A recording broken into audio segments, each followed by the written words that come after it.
So yan guys, nag-ano na kami na gawa na kami ng ano doon sa labas para sa kailangan namin doon. Yan. Ito nun guys sa, kusina, sa palabas. yan, sa labas namin. Labas ng bahay. So ngayon guys, tapos kami nag-tour rin sa sala. Saka ngayon sa kwarto naman, tapos na po sa kwarto. So ayan na si Kuya Junjun po yun dyan. Yan. Siya po yung ano nagdyan ng ano, magawa ng para sa haganan yan, sa labas. Palabas na yan guys para papuntang ano, papuntahan ng kusina. Yan. So si Mama na nagtulong na po si Mama nagkuha ng ano, hollow block. Yan guys. Oh. Yan, wala si Mama. Talaga siya makatingin sa ano, mga gawain. Yan. Yan siya pa yung nagbuhat ng hollow block yun guys. Yan.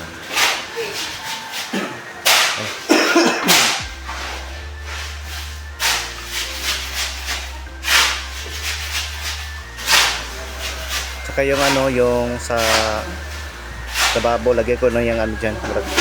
Parang maliit na kanopi. Yan. Para hindi mas pumasok yung tubig sa kusina. Yan na po. Finishing na po nila. Yan. Parang smooth finishing na po. Yan. So far guys, nakatapos naman namin ngayon ang ano, flooring. Yan. Kasi Kuya On, nagawa na siya dyan ng ano, para sa palabas namin dyan sa labasan. Kasi parang elevated kasi yung area namin, kaya nilagyan namin yung ganyan. Yan. Yan guys.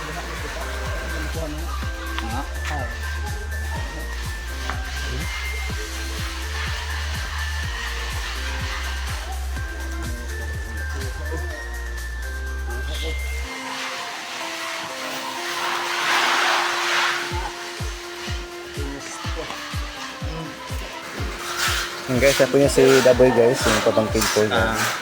Matulong din siya sa sa pag-pouring doon para madaling matapos yung ano, gawaing bahay. Yan. Talaga siya yung tumutulong niya sa bahay yung guys. Kaya matuto siyang mag-flooring para sa kahit anong gawaing bahay na construct. Yan. Marunong siya flooring. Italan pa yung mulong. Pagkaugaan eh. Review mo rin eh.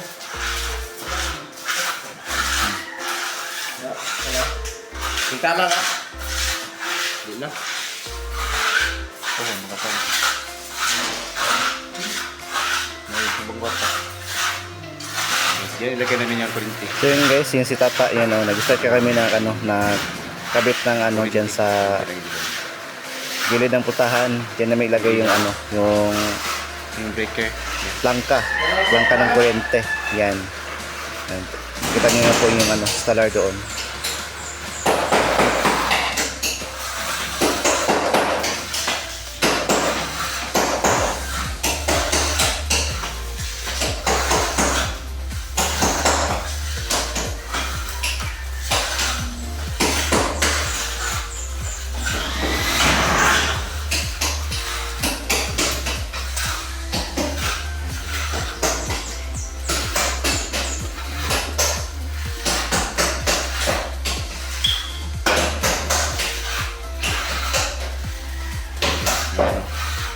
Yun guys, yung yung namin plangka.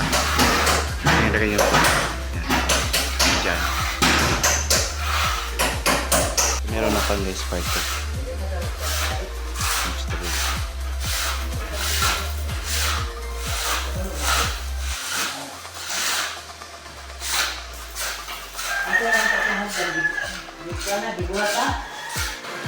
So yun guys, pagkatapos sabihin yung flooring, last na po din na kwarto. Yan, saka last namin na flooring.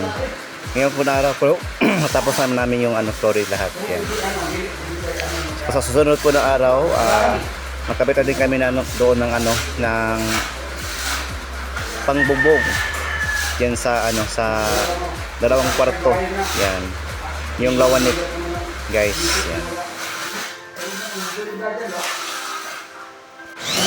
Yan guys, ito na po si Tata guys. So yan, kinabit na po niya yung sa ng Breaker. Breaker or planta. Nakakalito talaga. Yan na po yung ano namin dyan sa yung kurente. Yan na po ikabit. So nakita nyo guys, yan sa gilid ng puntahan para pwede na siyang maano namin. Pwede na siyang kabit. Yan. Madali na siyang abutin. Yan. Ganyan naman guys, nilipat naman yung kurente para may ilaw rin kami dyan sa bahay. Okay. Yan guys, yan na po yung breaker guys. Yan, kinabit na po namin dyan.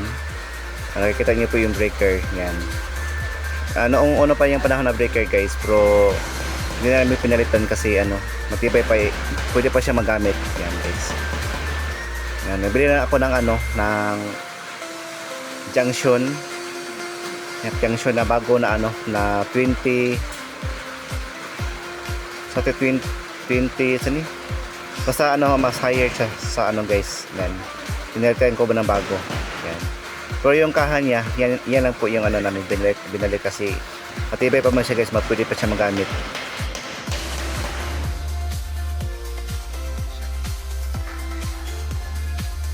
Yung wiring natin ready to na siya kabit. May ilaw na kami dito. Yan.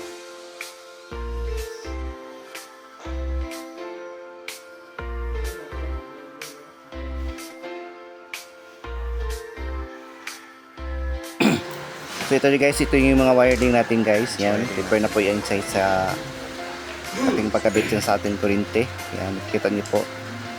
Yan, so far guys, may ilaw na kami mga next day. Yan. Tsaka yung kulang sa bahay talaga yung window, tsaka yung door. Yan. Tsaka yung terrace. Yan. Yan guys, naka-prepare na yan guys yung dito kabit na lang guys.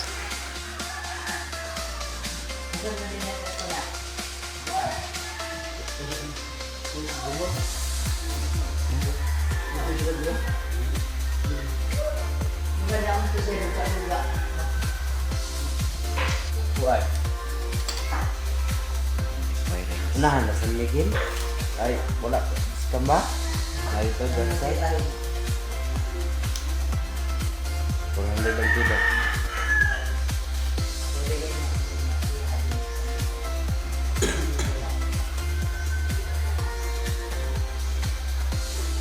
Itong mga tag 10,000 lang pandes. Itong yung higher yun.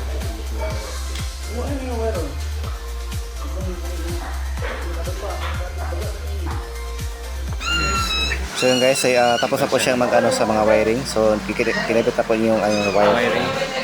Yan, nakikita niyo po guys yung wire. Yan. So far may na kami, may ilaw na kami guys. Yan.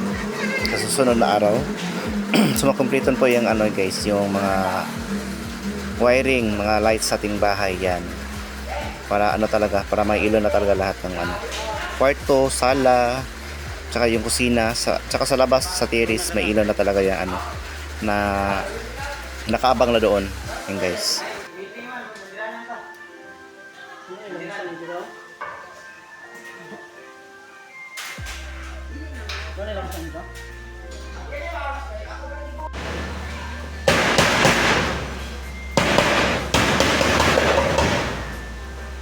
So guys, yung natin, yung wiring natin sa yun na guys, yung namin, yung electrician namin guys.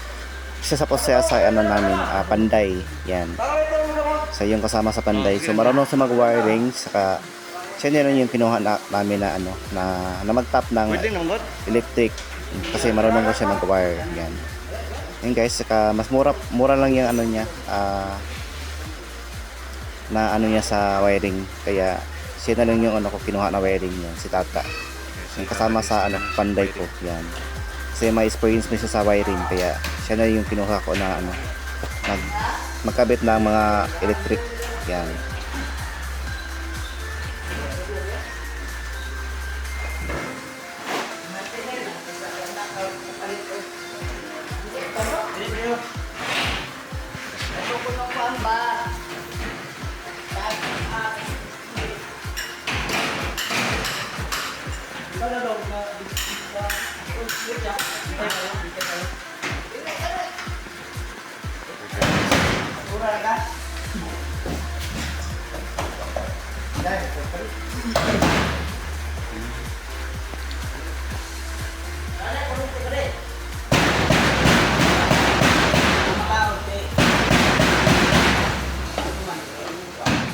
Taol pa man. Yung binili ko guys yung ano, yun on off yan, yung sa breaker 20 amperes pala yung binili ko yan. Kasi pwede siyang makaano sa suga, pwede din siyang makaano sa mga appliances, yan, pwede siyang makaano na makadaog sa mga capacity sa kuryente, yan. So yun na guys, pinuto na niyan yung ano, yung kuryente na main, kabit na yun ni tata, yung ano natin, electrician natin. Hindi ko pala kalain guys na ano, marunong pala siya mag ano, kabit ng kuryente, yan. Isa pala siyang ano, electrician. Hindi pala siya pa yung panday lang. Marunong pala siya mag electrician, yan. So yun guys, natapos yan yung ano, pagkabit sa breaker. So bukas na bukas po guys, iba naman yung ano niya, ikabit niya lahat. Siguro mag-ano na kami sa ano, mga sa ano, sa mga kuryente, yan, mga sa mga lights, sa mga ano, sa mga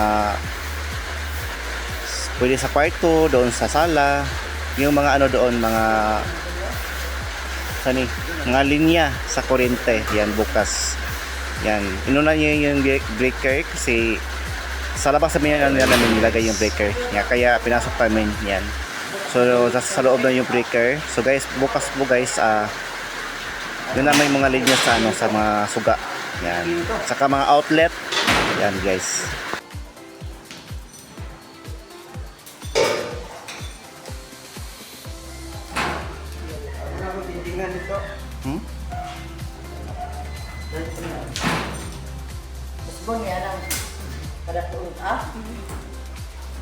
Ada po.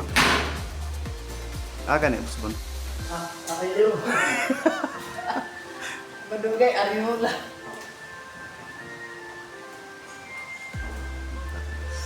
Masya kuan. Wiring.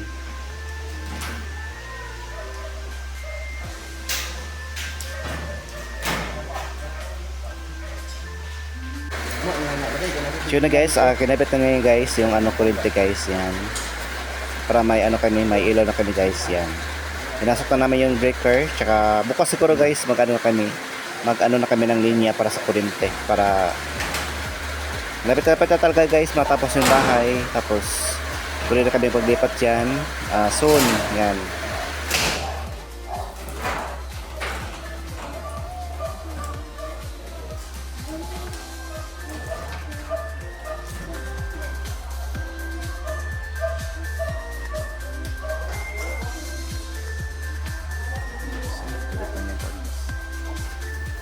Wireless. Wire ni wireless. Wireless. Wireless. Mga wireless.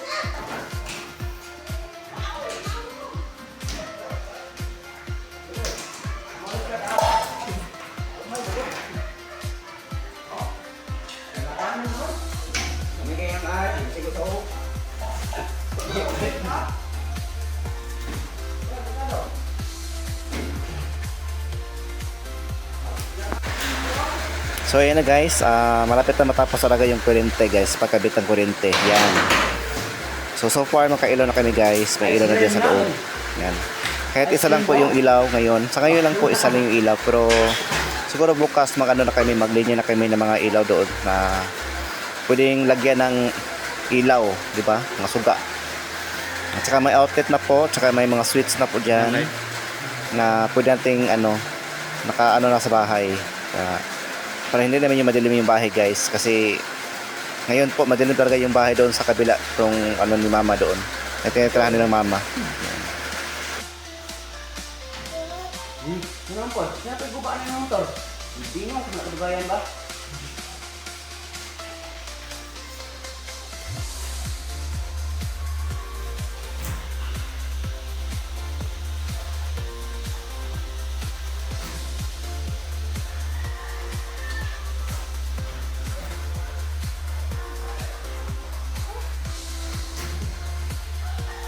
Wow.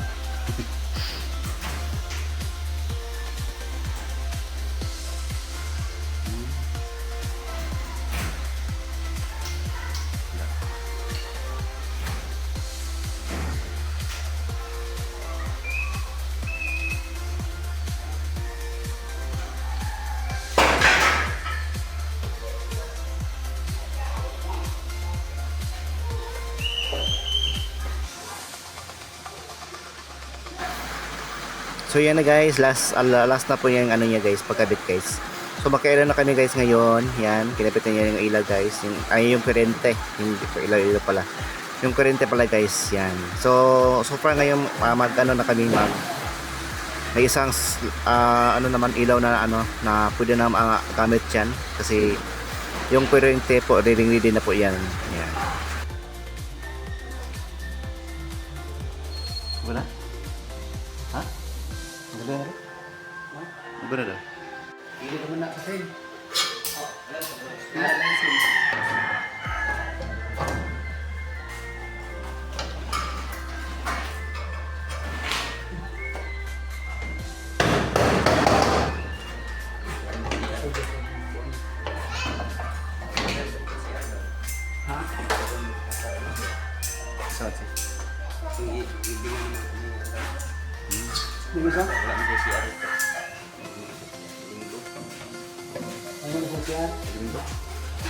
Kasi ko yung sige yung kasi ate?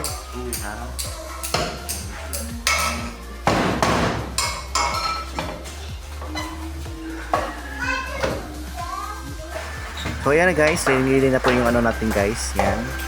Meron na po siyang ano dyan oh. Yung takip ng ano breaker. Yung breaker naman dyan sa ano sa tapat ng ano sa gilid ng ano pala ng pultahan. So yun na guys, welcome, thank you so much po sa panonood sa ating vlog, sa ating mga live. Thank you so much po sa inyong lahat sa Rochelle community, saka sa all Queen Titas sa family. Thank you so much po sa inyo at mga tita sa aming babahay, saka kay Langga Rochelle, saka kay Dodong Ruel, saka sa lahat po na mga ano po na mga viewers. Thank you so much po sa inyong lahat mga titas. God bless you, ingat po kayo palagi. Bye bye po.